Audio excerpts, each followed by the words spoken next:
والأصحاب والتابعين والتابعين بإحسان إلى يوم الدين.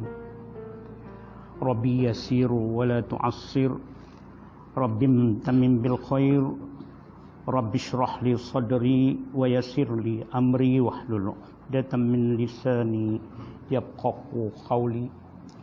سبحانك لا علم لنا إلا ما علمتنا إنك أنت العليم الحكيم. اللهم افتح علينا بحكمتك فتوح العارفين وانشر علينا برحمتك يا أرحم الراحمين. أما بعد. السلام عليكم ورحمة الله وبركاته.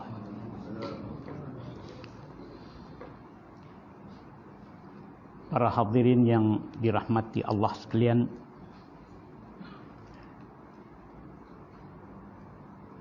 pagi ini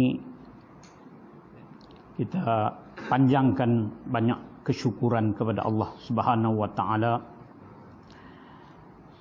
kerana kita diizinkan oleh Allah masih lagi bertenaga, masih lagi bernyawa seperti biasa dalam keadaan sihat. Miskin pun banyak cabaran-cabaran yang mendatang, tetapi Allah menjaga kita pada setiap waktu, melindungi keluarga kita, menjadikan kita tetap bekerja untuk mengabdikan diri kepada Allah Subhanahu wa taala.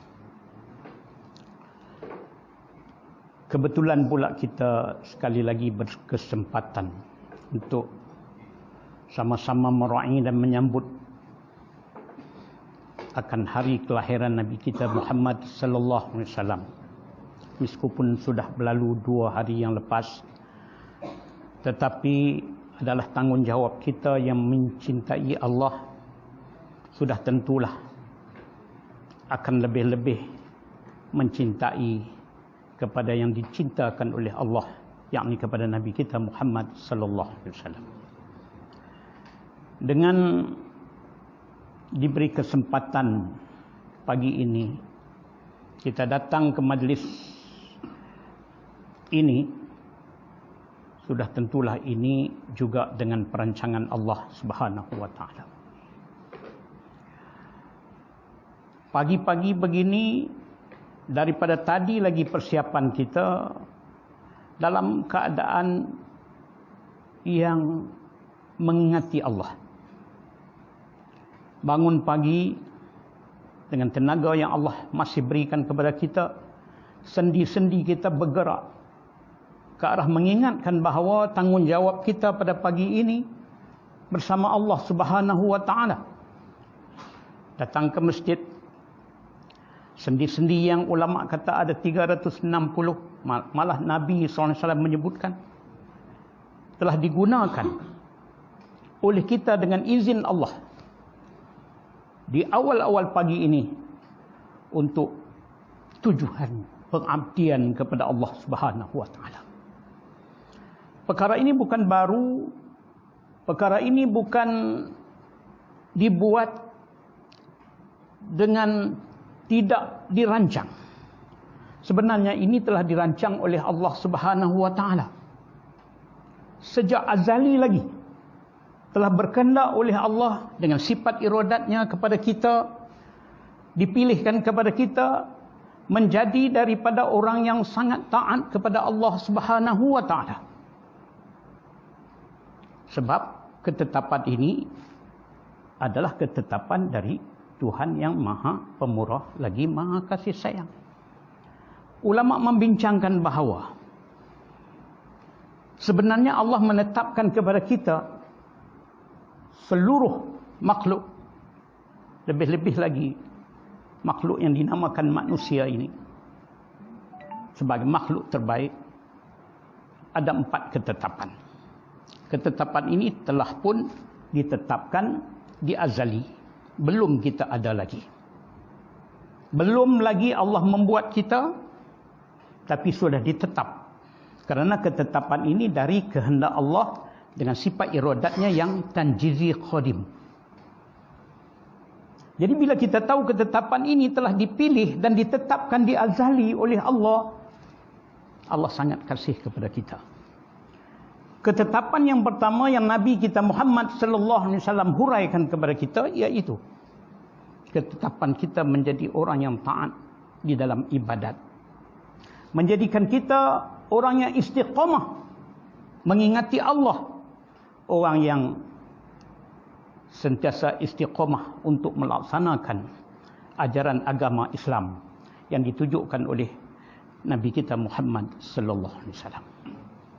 Maka ini juga nikmat yang paling besar, kerana tidak ramai, tidak banyak yang mendapatkan ketetapan begini.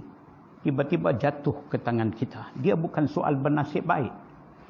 Karena Allah menetapkan itu dengan iradatnya. Iradat Allah ini muafakat pula dengan ilmu Allah. Allah tidak menetap suatu melainkan dengan pengetahuan Allah. Bahawa orang ini apabila aku lahirkan dan aku besarkan, dia akan berusaha dengan usaha ikhtiarnya untuk mendekati aku. Maka aku jadikan dia orang yang taat. Jadi kita bila jadi orang yang taat ini, sudah tentulah kita nak banyak bersyukur. Karena dia bukan satu usaha ikhtiar kita yang memberi bekas. La haula wala quwwata illa billahil aliyil azim.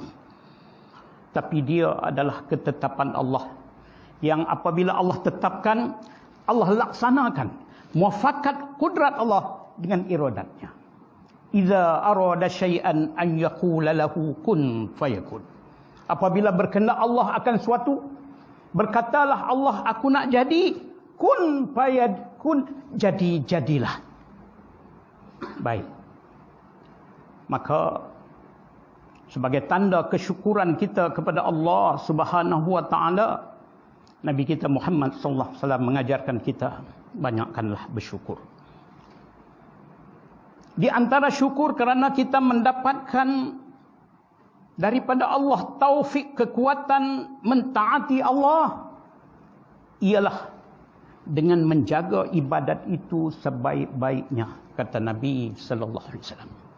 Jagalah dia dengan penuh ihsan. Ulama-ulama menterjemahkan ihsan itu dengan itqan wal ikhlas. Buatlah bersungguh-sungguh, disertakan dengan ikhlas.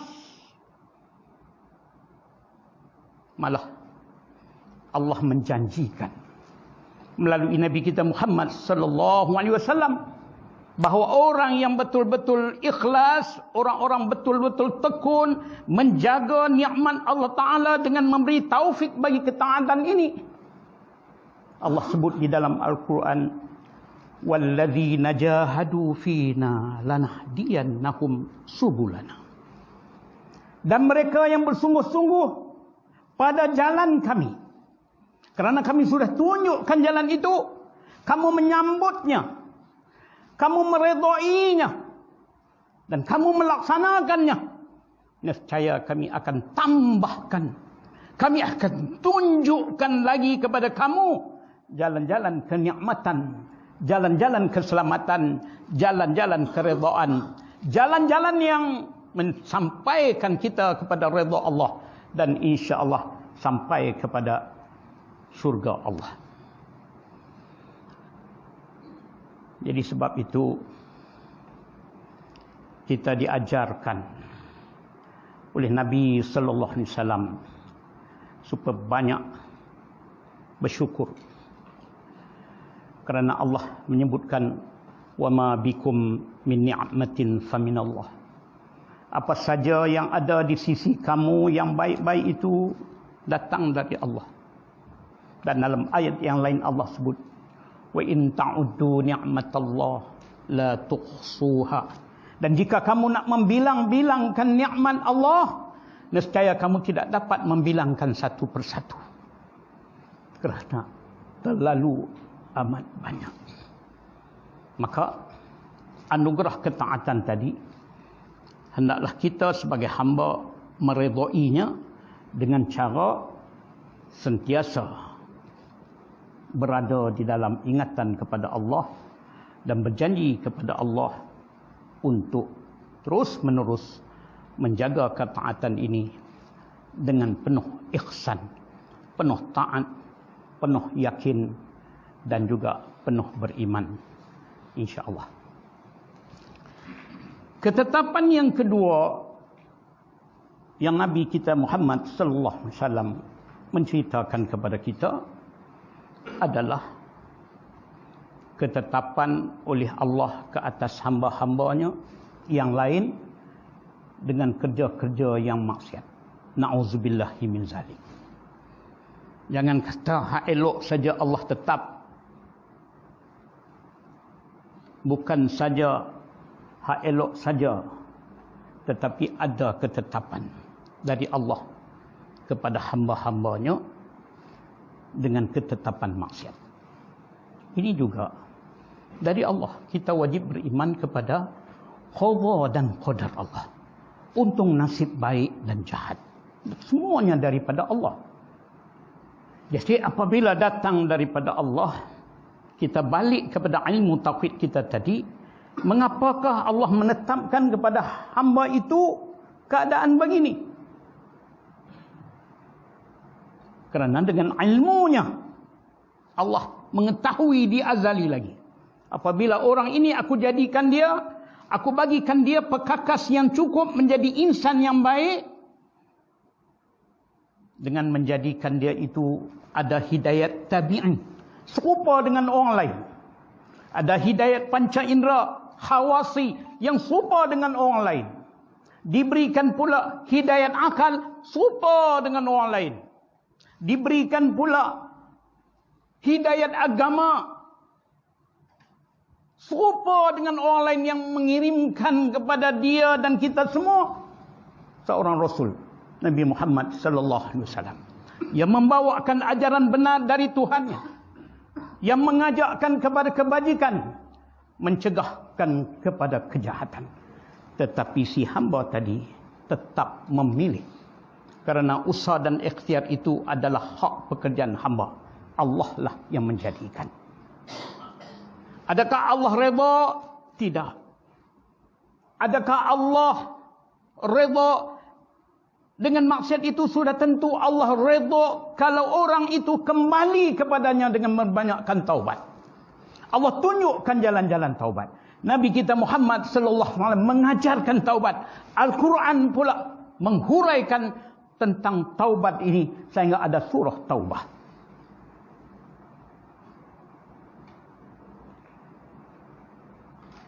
Apabila Nabi sallallahu alaihi wasallam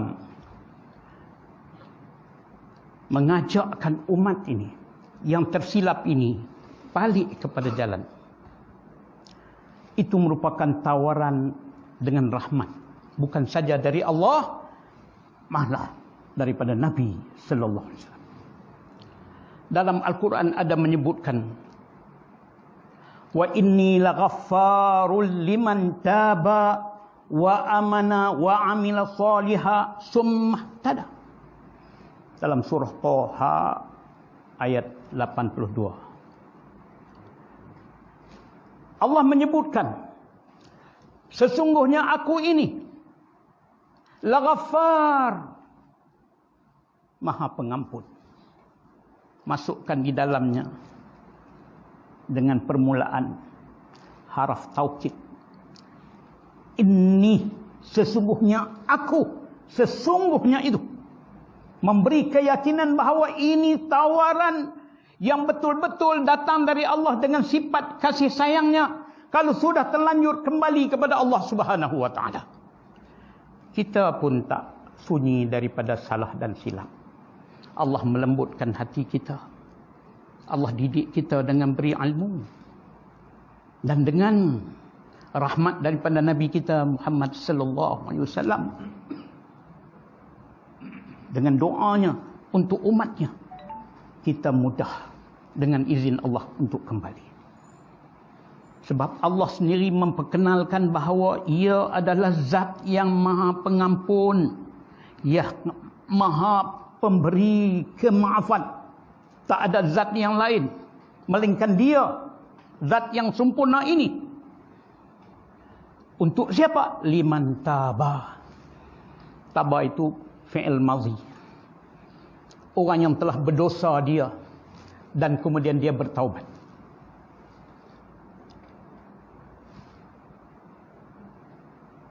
Wa amana. Waw itu kita boleh baca dengan ataf dan ulama kata baca dengan wawul hal. Sedangkan dia bertaubat tadi, wa amana, sedangkan dia beriman kepada Allah. Tak dapat tidak. Allah mengajarkan kita, Nabi mengajarkan kita, soal iman, soal tidak boleh dikompromi.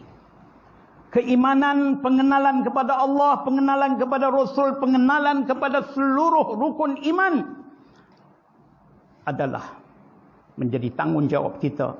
Kerana di sinilah kita membentuk satu tapak dan asas untuk kita letakkan segala ketaatan kita.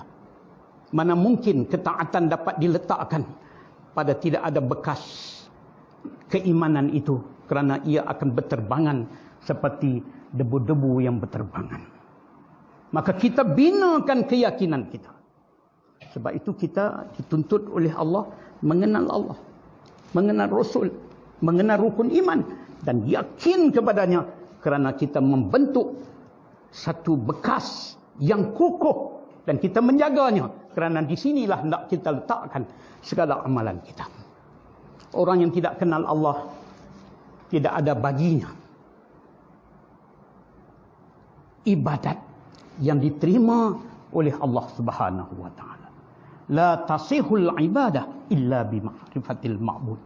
Tidak sah amal ibadat seorang hamba melainkan setelah dia kenal akan Allah dan dia kenal akan Rasul, dia kenal akan rukun iman dan dia meyakininya. Sebab itu dalam hal taubat, tawaran dari Allah untuk mengampunkan habis untuk umat Nabi Muhammad sallallahu alaihi wasallam, umat istimewa ini, tak perlu duduk menghebah-hebahkan kepada siapa-siapa.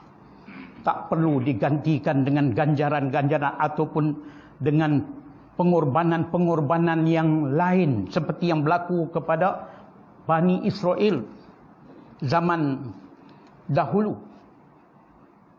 Berbagai sekatan-sekatan untuk orang yang membuat dosa. Tetapi dipermudahkan kepada kita kerana Nabi kita Muhammad sallallahu alaihi wasallam. Kita adalah umatnya. Dan apabila Nabi kita Nabi terbaik, kita diisytiharkan oleh Allah sebagai umat terbaik. Ini juga tak dapat tidak. Kita kena mengucap kepada Allah kesyukuran yang amat banyak dan berterima kasih dan sentiasa mengingati Nabi kita Muhammad sallallahu alaihi wasallam. Allah berfirman, a'udzubillahi minasyaitonir rajim. Kuntum khairu ummatin ukhrijat linnas ta'muruna bil ma'ruf wa tanhauna 'anil munkar wa tu'minuna billah. Ilal ayah. Sadaqallahul azim. Telah aku jadikan kamu umat Muhammad sallallahu alaihi wasallam sebagai umat terbaik yang pernah aku keluarkan bagi manusia. Kerana menyeru kamu kepada kebajikan, mencegah kamu kepada kemungkaran, sedangkan kamu telah beriman kepada Allah. Syarat iman juga di situ. Tadi ketika kita membacakan surah Thaha ayat 82 yang menunjukkan tawaran daripada Allah untuk mengampunkan dosa-dosa kita bagi orang yang pilih nak kembali kepada Allah, syarat tadi pertamanya bertaubat dulu.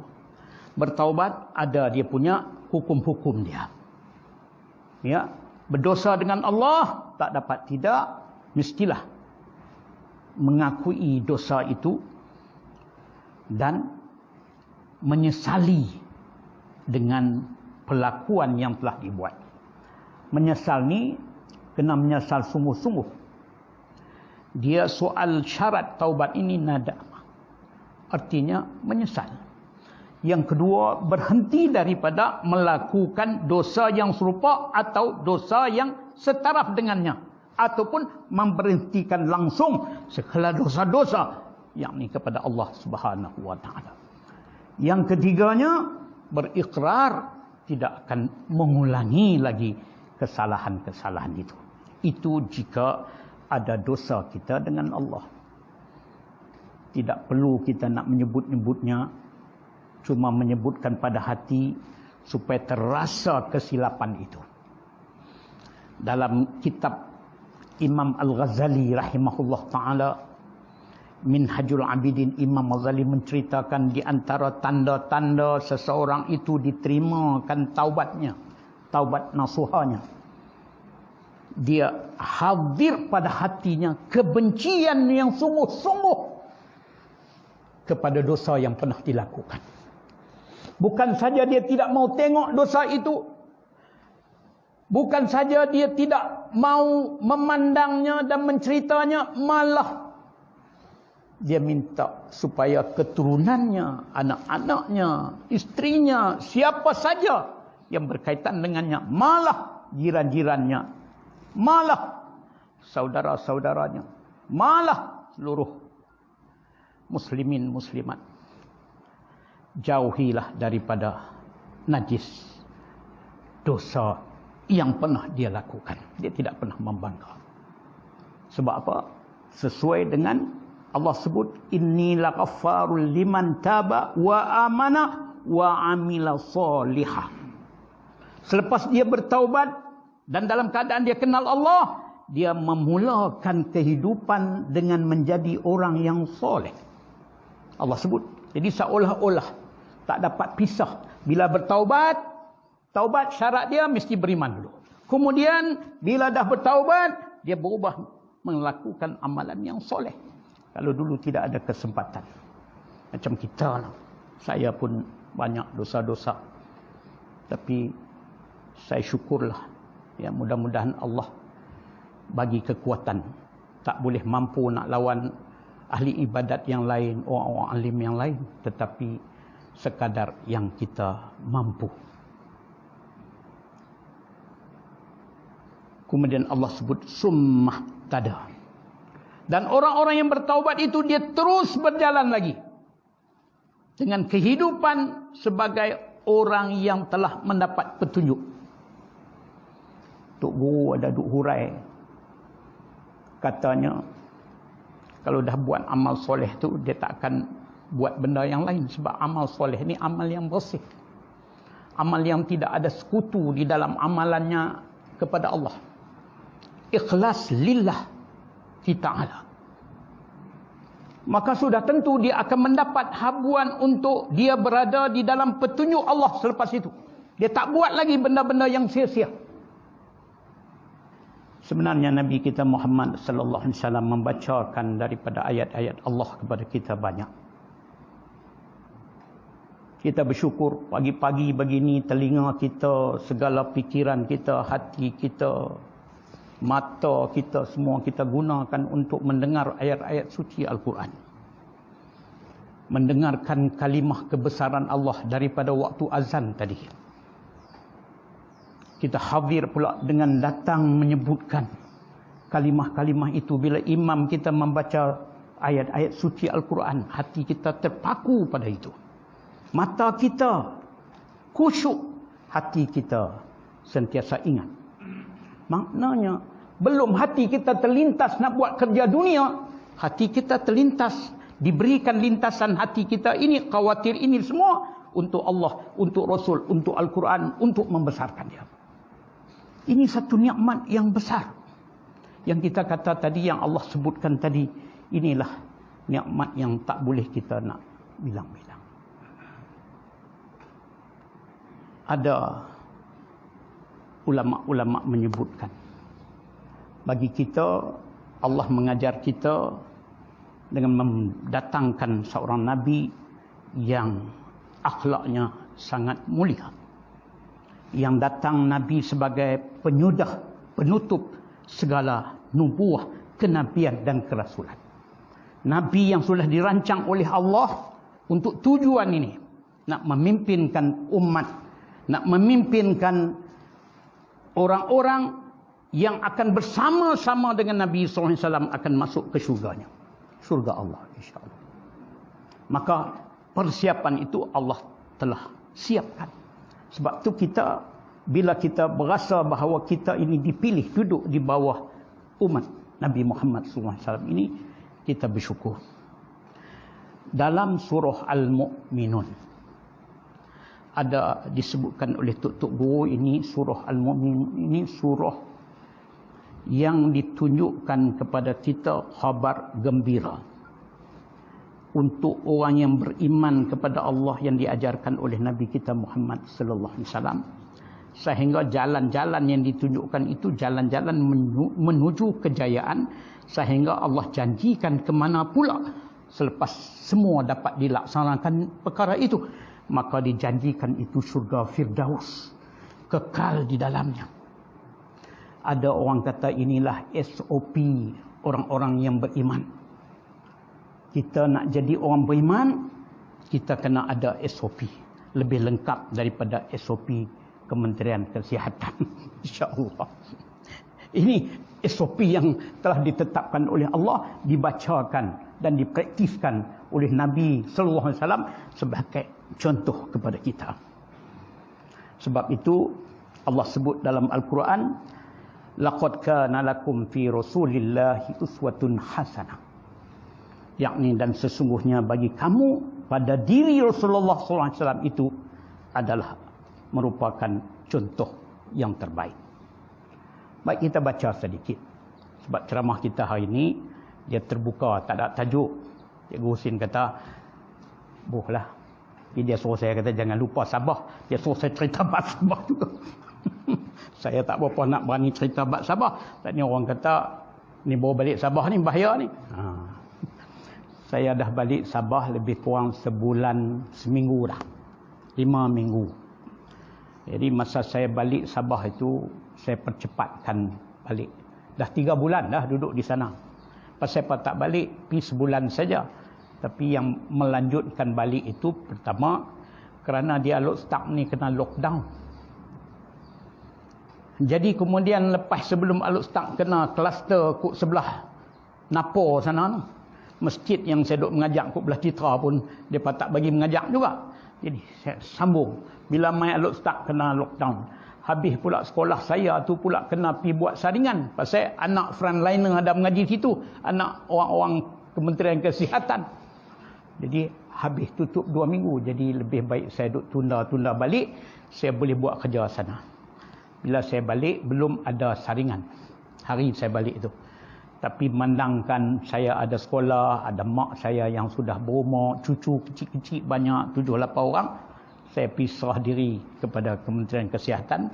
Saya disuruh pakai gelang, cantik gelang tu. Jadi lepas itu duduklah 2 minggu.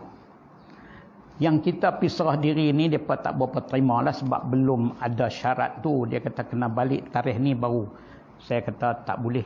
Dia kata pergi jumpa pegawai. Bila kita jumpa pegawai doktor dekat Kementerian Kesihatan, dia kata pergi sebut nama dia. Buatlah, buat. Bila buat, adalah HA pembantu hospital ni, dia tahu bahawa doktor ni duk bagi tahu ni Ustaz Johari begini-begini, dia asyik telefon siang malam. Yang paling saya takut pukul 11 malam pun ada dia telefon nak tanya khabar. Saya duk kata ambulan nak main ambil dah ni. Lah, mau tak bimbang keputusan tak tahu lagi. Petang telefon, malam. Baik ya, seorang apa orang kata dia bukan agama Islam. Dia baik, berhemah orang kata dia ni. Di telefon kita, tengok-tengok telefon naik Kementerian Kesihatan Kota Setengah, pindah. Tempat saya duduk itu jauh daripada gejala wabak kerana di pantai barat pada masa itu. Gejala di pantai timur, Tawau, Sempurna, ya, Sandakan pun mai kemudian. Tempat kami hijau zon masa tu, tapi hari ini habis merah. Ya, saya keluar sebelum itulah. Sebab pilihan raya lah asbab dia. Tapi sebenarnya adalah pengajaran dari Allah. Tidak akan berlaku sesuatu melainkan daripada Allah Subhanahu Wa Taala. Kita sebut tadi. Baik. Kita sambung hak mula tadi bila Allah Taala bagi tawaran kepada hamba-hambanya yang terlajar melampaui batasan daripada dihadkan kembalilah. Aku Maha Pengampun. Aku bagi tawaran, aku redha, aku terima, aku suci bersih dengan taubat kamu. Baliklah, kamu umpama yang baru lahir. Cuci habis, asalkan beriman kepada Allah dan Rasul, beriman pada hari kiamat, dan duduklah dengan cara yang orang mendapat petunjuk. InsyaAllah kamu akan lebih baik. Jadi hamba yang telah berdosa ini pun dengan lembut hati dari Allah tadi kembali kepada Allah dengan taubat yang nasuha. Syarat-syarat taubat tadi.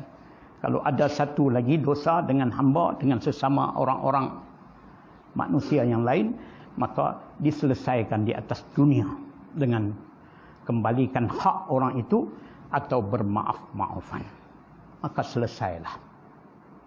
Maka Allah Subhanahu wa taala bila memberi tawaran begini, Allah kata kembalilah, bertaubatlah. Allah suka, Allah redha. Innallaha yuhibbul mutatahhirin. Innallaha yuhibbul tawabin wa mutatahhirin. Allah sebut dalam Quran, sesungguhnya Allah kasih, suka, sayang orang yang bertaubat dan orang yang membersihkan diri. Jadi bila sebut Allah kasih ini, Masya Allah, tabarakallah. Dengan siapa? Dengan rahmat daripada Nabi Sallallahu Alaihi Wasallam yang membawa rahmat kepada kita. Sebab itu Nabi Sallallahu Alaihi Wasallam ini adalah merupakan Nabi yang khusus bagi umat yang dianugerahkan oleh Allah kasih sayang ini. Tetapi kita mendapat kasih sayang ini karena kelebihan Nabi. Nabi SAW ditinggikan kemuliaan sifat dia, pekerjaan dia, apa saja. Ialah kerana dengan ketiadaan Nabi itu. Nabi SAW ni diuji dengan berbagai-bagai kesusahan. Sehingga Nabi di antara yang paling besar diujikan ini. Sehingga di seafdal makhluk, Nabi kita Muhammad SAW. Semulia-mulia Nabi, Nabi kita Muhammad SAW. Malah Nabi termasuk di dalam gulungan yang disebutkan ulul azmi. Yakni Rasul-Rasul pilihan yang banyak diuji oleh Allah dengan kesusahan. Daripada kecil tidak pernah melihat ayahnya sendiri. Sebab ayah mati ketika di dalam kandungan ibunya. Tengah nak besar, hilang pula ibu ketika umur 6 tahun. Belum dapat penuh kasih sayang. Dipimpin, dijaga oleh Tok Wan Abdul Muttalib. Dalam 2 tahun meninggal pula Tok Wan. Kena serah pula kepada bapa saudara, yakni Abi Talib. Kemudianlah Nabi yatim piatu membesarkan dengan pimpinan daripada Allah adalah hikmahnya. Kesusahan dan ujian itu ditekan pula oleh musyrikin Mekah. Bukan takat menghalau, membenci, memfitnah, menyiksa orang-orang yang mendampingi dan menolong Nabi Sallallahu Alaihi Wasallam. Tetapi dengan akhlak yang mulia itu, dengan perlindungan dari Allah itu kepada Nabi yang terbaik ini, maka Nabi meneruskan pekerjaannya apabila dilantik menjadi Rasul dan menyampaikan wahyu Allah kepada penduduk Mekah. Kemudian dengan perintah Allah berhijrah ke Madinah untuk membina kekuatan bagi membawa agama ini ke seluruh pelosok alam. Dan semua Allah jadikan perjalanan itu bagi Nabi kita Muhammad sallallahu alaihi wasallam ini. Nabi banyak bersabar. Kalau ditengokkan di dalam Al-Quran pun, Nabi mengadu saja kepada Allah. Tapi Nabi tak minta pun azab diturunkan kepada umatnya. Malah bila ada tawaran daripada malaikat gunung, malaikat bukit di Taif, ketika Rasulullah SAW dicederakan ketika berlaku sakit hijrah daripada Mekah ke Taif, tawaran untuk mengangkatkan gunung, menghempaskan ke atas orang-orang yang menyiksa Nabi dan orang-orangnya, Nabi kata jangan. Itu pribadi Nabi, akhlak Nabi sangat hebat. Luka Nabi diibaratkan sebagai berlekat di antara kesan luka dengan capal tak boleh keluar. Sebab menjaga kakinya itu akibat kerana dibalingkan dengan batu-batu, diperintahkan budak-budak kecil, budak-budak yang di jalanan ini supaya mencederakan Nabi. Sehingga Nabi terpaksa berundur balik. Maka ketika itulah Allah mengajarkan Nabi dengan menyebutkan di dalam Al-Quran, fasbir kama sabara ulul azmi minar rusul wala yasta'jilu. Allah sebut, sabarlah wahai Muhammad, sebagaimana sabar rasul-rasul daripada ulul azmi dahulu. Dan janganlah kamu minta segerakan umatmu ini dibinasakan. Kalau dulu-dulu rasul-rasul minta tolong pada Allah dan minta supaya balasan kepada orang-orang ini, Nabi tidak. Nabi ajar.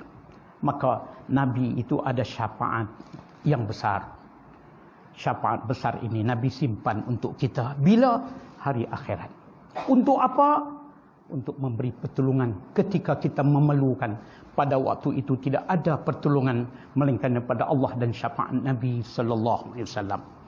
Nabi ingat biarlah dirinya itu dalam keadaan yang tertekan, tetapi dia ada menyimpankan satu lagi syafaat yang uzma, syafaat yang besar untuk umatnya, supaya kita nanti dapat dilepaskan daripada segala perkara-perkara yang herok pekok ataupun perkara bencana besar di padang mahsyar nanti dengan izin Allah Subhanahu wa taala. Baik. Maka sebab itulah yang ketiga, Nabi ajar kita bahawa salah satu keadaan yang telah ditetapkan oleh Allah kepada kita iaitu nikmat-nikmat yang pelbagai. Itu juga ditetapkan oleh Allah. Maka Nabi kata, redalah. Nikmat itu redalah dengan membanyakkan syukur. Sebab itu akhlak yang mulia. Bila kita bersyukur, Nabi bacakan ayat Al-Quran bahawa orang yang bersyukur itu akan ditambah-tambahkan lagi dengan nikmat. La in syakartum la azidannakum. Jadi ketetapan-ketetapan ini dari Allah, kita kembalikan kepada Allah itu dengan kesyukuran. Bila disebutkan dengan kesyukuran itu, maka kesyukuran di sini bermaksud kita menggunakan segala nikmat-nikmat yang Allah Ta'ala beri itu untuk mengagungkan Allah. Tidak kita menggunakan nikmat itu untuk melalaikan daripada ingatan kepada Allah. Jadi kalau tengok nikmat tadi, nikmat kepada diri kita pun terlalu amat besar. Nikmat keduniaan saja amat besar. Nikmat keselamatan di atas dunia ni sangat besar. Allah dengan takluk kudrat yang qadhah menjaga kita, mengekal kita, tidak ada bencana. Walaupun ada bencana datang ini, insya-Allah Allah lindungi kita. Ini nikmat yang sangat besar. Nikmat yang sudah ditentu oleh Allah. Bila kita tengok sihat, kita tak nampak yang lain, kita nampak kepada pemberi nikmat. Jadi kita tidak sibuk dengan nikmat-nikmat itu kerana kita tahu semua nikmat itu datang dari Allah. Maka kita memperbanyakkan, menggunakan segala nikmat ini, kekuatan ini untuk mengabdikan diri kepada Allah Subhanahu wa taala. Khidmatlah kita kepada Allah. Khidmat kepada Allah bukan Allah ambil untung apa-apa. Allah langsung tidak berhajat dengan zatnya yang kita kata terkaya, langsung tidak mengambil apa-apa faedah daripada kita. Allah tidak pernah mengambil faedah dari hukum-hukum. Walaupun tak ada satu pun makhluk yang dibentuk oleh Allah, yang diberikan nikmat tidak menyembah Allah. Zat Allah sentiasa dalam keadaan kemuliaan. Apa yang kita buat, faedahnya ialah kembali kepada diri kita sendiri. Jadi sebab itu kita kata kasih sayang Allah itu tiada ada perbatasannya. Ya, Allah bagi kepada kita nikmat, Allah suruh kita ikut dengan ikhlas. Jadi sebab itu apabila Nabi sallallahu alaihi wasallam mengajarkan kita perkara ini, dia ada sebut satu lagi bahawa ketetapan yang Allah Taala buat kepada kita di azali sana, iaitu ketetapan dengan bencana ataupun mudarat ataupun bala ataupun apa-apa yang kita nak sebutkan sebagai ujian daripada Allah Subhanahu Wa Taala. Dia bukan baru. Corona ke apa saja bukan benda baru. Sebab dia ketetapan di azali. Jadi ketetapan di azali tiada diketahui rahsia ini hanya pada Allah Subhanahu Wa Taala. Dan setiap apa yang ditetap oleh Allah itu baik di sisi Allah. Bukan buruk di sisi Allah. Elok, cuma tak belaga dengan nafsu kita. Allah buat perancangannya sangat baik. Dia bagi untuk menjaga masalah kebajikan untuk kita. Adalah. Jadi kita kena perlu dengan SOP sebagai orang yang beriman kepada Allah dan Rasul. SOP yang kita beriman dengan ajaran Allah dan Rasul. InsyaAllah. Apa musibah yang kita dapat ditakdirkan, itu adalah tanda kasih Allah kepada kita. Ni kita duduk dalam susah, kadang-kadang duduk sehati, duduk ingat ni, ingat Allah. Sebab apa? Sebab kita tahu tak akan berlaku perkara sebegini kalau tidak kehendak Allah. Dan kalau berlaku pun daripada Allah, kita ni hak Allah. Ada hikmah yang baik. Kadang-kadang Allah nak cucikan dosa seorang hamba tu supaya bersih-bersih dengan ujian-ujian itu untuk menemui kembali Allah dalam keadaan bersih suci dan mendapat tempat yang sangat baik di sana. Jadi kita tak boleh nak pandang serong. Sebab aturan Allah mesti terbaik. Cuma tak kena dengan nafsu kita. Jadi kalau kita redha, Masya Allah, tabarakallah. Sebab itu untuk orang yang diujikan dengan Allah, Nabi kita ajar dengan sabar. Nabilah yang sangat sabarnya. Tak ada orang yang sabar seperti Nabi sallallahu alaihi wasallam. Maka Allah sebutkan di dalam Al-Quran, innallaha ma'as sabirin. Aku bersama-sama dengan orang-orang yang sabar. Kerana orang yang sabar ini mengetahui bahawa yang datang itu dari ujian aku. Aku tidak akan uji seorang manusia, melainkan aku kasih kepadanya. Siapa yang teruji paling banyak? Iaitu daripada kalangan Rasul-Rasul pilihan, Ulul Azmi. Kita sedikit saja ujian. Tapi bila kita tengok begitu, kita terpaksa mendidik nafsu kita. Redalah dengan apa ketetapan supaya hati kita tenang menghadapi perkara ini. Nabi SAW menunjukkan tauladan yang sangat baik dalam kehidupan ini. Baik.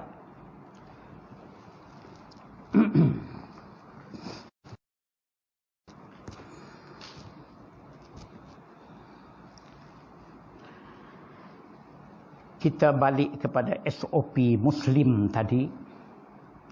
Apabila Allah Subhanahu Wa Taala menyebutkan di dalam surah Al-Mu'minun, Bismillahirrahmanirrahim, qad aflahal mu'minun. Sesungguhnya berjayalah, aflaha ni cermelanglah, hebatlah orang yang beriman. Itu mula-mula sekali datang daripada Allah, yang Nabi SAW baca dan ajar kita. Nak cermelang, nak berjaya dunia akhirat, mesti beriman. Bila sebut beriman, dalam hati kita menerima apa yang dibawa oleh Nabi kita Muhammad sallallahu alaihi wasallam dari hal agama yang mudah-mudah itu, tanpa hati menolak. Itu maknanya beriman. Beriman ini tasdik biqalbi, kemudian dibuatkan sebagaimana aturan yang Nabi tunjuk. Cara zahirnya, cara batinnya. Sebab Nabi sallallahu alaihi wasallam menyebutkan kepada kita tujuan Allah utuskan baginda kepada kita kerana innama bu'istu, memang akhlak, liutam memang makarimul akhlak. Sesungguhnya Nabi sebut tidaklah diutuskan aku melainkan untuk memperelokkan akhlak. Akhlak ni luas. Satu, akhlak pada zahir. Amalan kita ini mesti berakhlak, mengikut SOP prosedur yang telah ditetapkan dalam Al-Quran dan Sunnah. Membuat ibadat dengan tekun, dengan ikhlas. Kemudian SOP satu lagi akhlak ini, iaitu hati kita mesti bersih daripada segala sifat-sifat mazmumah, sifat-sifat yang dikeji oleh Allah. Dan mestilah hati kita dihiasi dengan segala sifat-sifat yang mahmudah, yang elok, yang baik, yang dipuji oleh Allah. Sebab itu, bila kata salah satu SOP-nya, nak berjaya untuk orang beriman ini, qad aflahal mu'minun. Qad, bila dia masuk kepada fi'il, ya, qad aflaha, fi'il madhi, dia memaksudkan sungguh-sungguh, sesungguhnya. Sebab qad ni pun bila dia masuk ke isim, dia panggil kadang-kadang. Jadi yang sini sungguh-sungguh, sesungguhnya nak berjaya, nak hebat, nak cemerlang, mesti beriman. Bila kita beriman, balik kepada tadi apa? Membenarkan Nabi sallallahu alaihi wasallam terhadap apa yang disampaikannya, mengikut dia, patuh dan buat apa yang disuruh, tinggal apa yang dilarang. Pertama, alladzina hum fi salatihim khashi'un. Yang kedua, setelah beriman, yang kedua Allah tekankan dalam surah itu, dan kemudian diajarkan oleh Nabi kepada kita, orang yang cermelang itu mesti khusyuk di dalam semayangnya. Orang yang nak mencapai tangga kejayaan tadi, di samping beriman adalah asas dia, dia mesti khusyuk di dalam semayang. Khusyuk ni pada zahirnya khusyuk, pada batinnya khusyuk. Hadir hati ketika semayang lillahi ta'ala, bukan yang lainnya. Tidak ada langsung niat untuk selain daripada Allah, dan buat mengikut SOP ibadat yang telah ditetapkan oleh Nabi sallallahu alaihi wasallam. Sebagainya dihuraikan di dalam hadis-hadis Nabi sallallahu alaihi wasallam.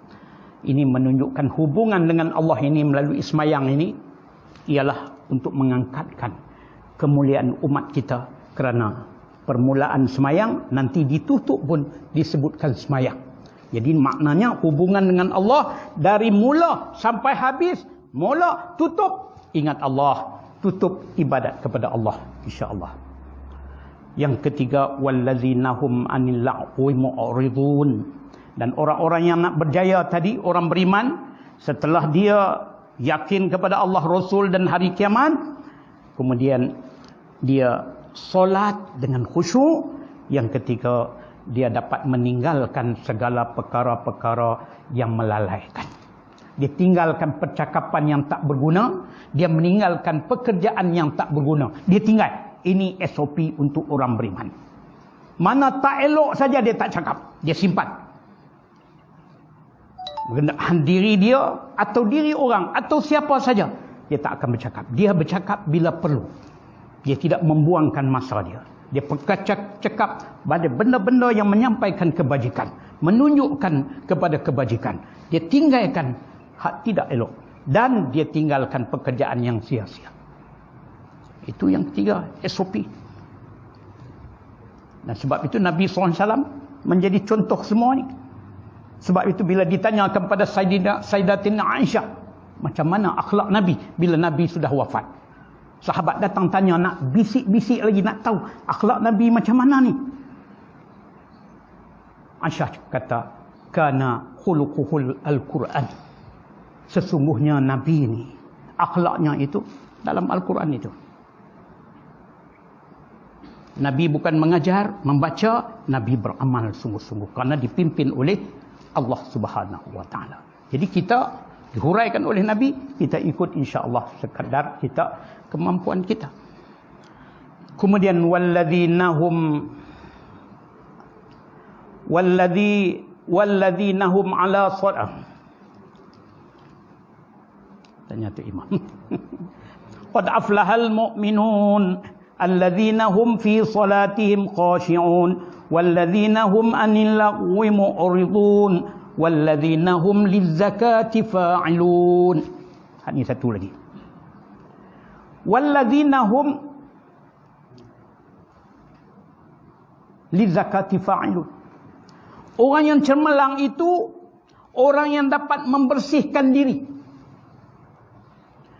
Kalau kita tengok selalu banyak tafsir disebut membersihkan diri dengan mengeluarkan zakat. Sedekah. Itu orang yang membersihkan diri. Tapi dalam kitab Tafsir Al-Azhar disebutkan di situ bila membersih diri ialah orang yang membersihkan diri daripada segala sifat-sifat hati yang mazmumah. Hak tak elok, hak keji, seperti dengki, seperti takabur, seperti riak, semua dibuang, dibersihkan, dimasukkan sifat hati yang mulia. Itu dia panggil lizzakati fa'ilun, orang yang beramalkan dengan kebersihan diri ini. Sebab apa? Sebab masa turun ayat Al-Quran ini belum ada perintah lagi tentang perintah zakat. Itu sebahagian tafsir mengatakan begitu. Dan kita yakin bahawa membersih diri ini bukan kerja mudah. Ramai boleh solat, ramai boleh beriman, tetapi membersih diri ini satu cabaran yang sangat besar. Sebab apa? Ujian-ujian syaitan, ujian nafsu yang ada di dalam ini yang paling payah. Sebab itu ulama-ulama dah melalui Nabi SAW menyusunkan bagaimana kita wajib berlawan dengan nafsu ini. Jadi didikkan nafsu ini. Jadi orang yang dapat membersihkan diri daripada hawa nafsu ini, insya-Allah dia dapat berjaya duduk di tangga orang-orang yang cemerlang. Maknanya dia ikut SOP dia. Yang mana syahwat hawa nafsu ini dibuangkan. Dia membersihkan diri dia. Dia ambil sifat-sifat mahmudah yang ditunjuk dalam agama ini. Inilah ihsannya. Sebab Nabi SAW ajarkan kita juga melalui hadis Jibril, hadis sahih, ya, yang ada di dalam hadis Arba'in Imam Nawawi, hadis nombor 2. Apabila malaikat Jibril AS datang bertemu dengan Nabi di hadapan sahabat-sahabat ketika itu, datang seorang lelaki yang pakaiannya putih, rambut hitam, tersusun rapi, tidak nampak kesan-kesan dia orang berjalan jauh. Tapi sahabat tak kenal semua, datang terus duduk kepada Nabi, dia melagakkan lutut dia dengan lutut Nabi dengan penuh sopan.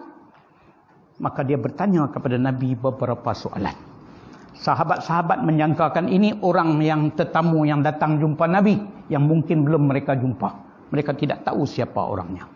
Maka bertanyalah dia kepada Nabi. Apa yang dia tanya kepada Nabi? Yang pertama sekali, akhbirni anil Islam ya Muhammad.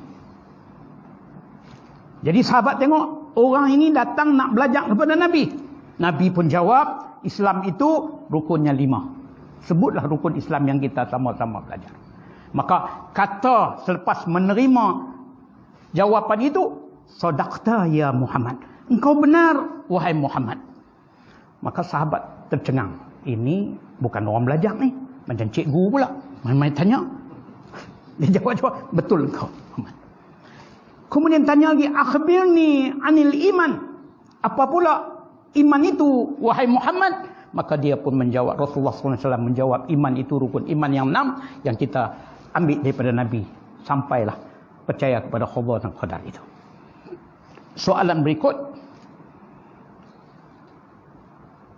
akhbirni anil ihsan ya Muhammad. Ceritakan apakah makna ihsan itu, wahai Muhammad. Jadi di sini Nabi SAW berkata bahawa ihsan itu an ta'budu ka'annaka tara fa in lam takun tara fa innahu yarak. Ihsan itu ialah apabila kamu beribadat kepada Allah, rasalah seolah-olah kamu nampak Allah. Seolah-olah kamu nampak Allah. Dan jika kamu tidak dapat melihat Allah,